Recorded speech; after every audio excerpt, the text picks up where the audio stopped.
समाजातील प्रत्येक घटना थेट आपल्यापर्यंत पोहोचवणारे आपलं हक्काचं न्यूज चॅनल क्रांती सूर्य न्यूज। संपादक शशिकांत राजवंत।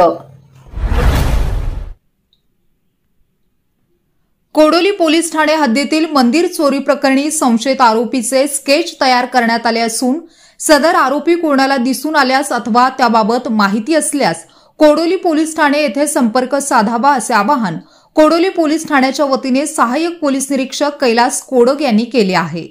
कोडोली पोलीस ठाण्याकडून मिळालेली माहिती अशी की कोल्हापूर जिल्ह्यातील ज्योतिबा येथे 6 जुलै रोजी रात्री ते 7 जुलै 2024 रोजी पहाटे 5:50 वाजण्याच्या दरम्यान कोणीतरी अज्ञात चोरट्याने ज्योतिबा यमाई मंदिराच्या दरवाजाचे कुलूप कशाने तरी कट करून यमाई मंदिरामध्ये प्रवेश करून यमाई मंदिरातील गाभाऱ्यातून 25,000 रुपये किमतीचे रेशीम धाग्यात गाठवलेले अंदाजे 4 ग्रॅम वजनाचे सोन्याचे मणी मंगळसूत्र, चांदीचा करीट कुंडल व चांदीचे पान असे अंदाजे 1 किलो वजनाचे 35,000 रुपये किमतीचे चांदीचे दागिने, 8,000 रुपये किमतीचे चांदीचे पैंजण वजन अंदाजे 25 भार असा मुद्देमाल चोरट्याने लंपास केला होता।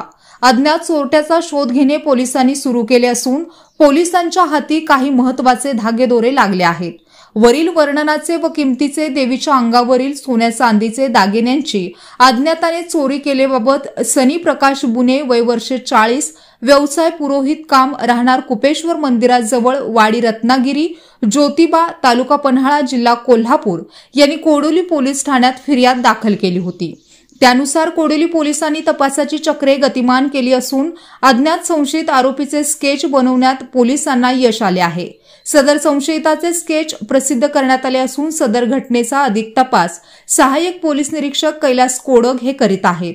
सदर संशयित आरोपी कोणाला दिसून आल्यास अथवा त्याबाबत माहिती असल्यास कोडोली पोलीस ठाणे येथे अथवा 02 32 82 24 140 तसेच 99 22 44 49 49 या दूरध्वनी क्रमांकावर संपर्क साधावा असे आवाहन कोडोली पोलीस ठाण्याच्या वतीने सहाय्यक पोलीस निरीक्षक कैलास कोडक यांनी केले आहे।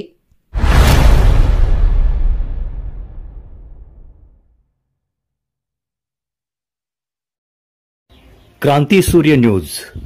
संपादक शशिकांत राजवंत। सबस्क्राइब करा,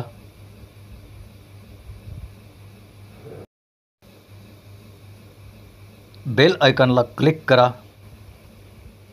आणि लाईक करायला विसरू नका।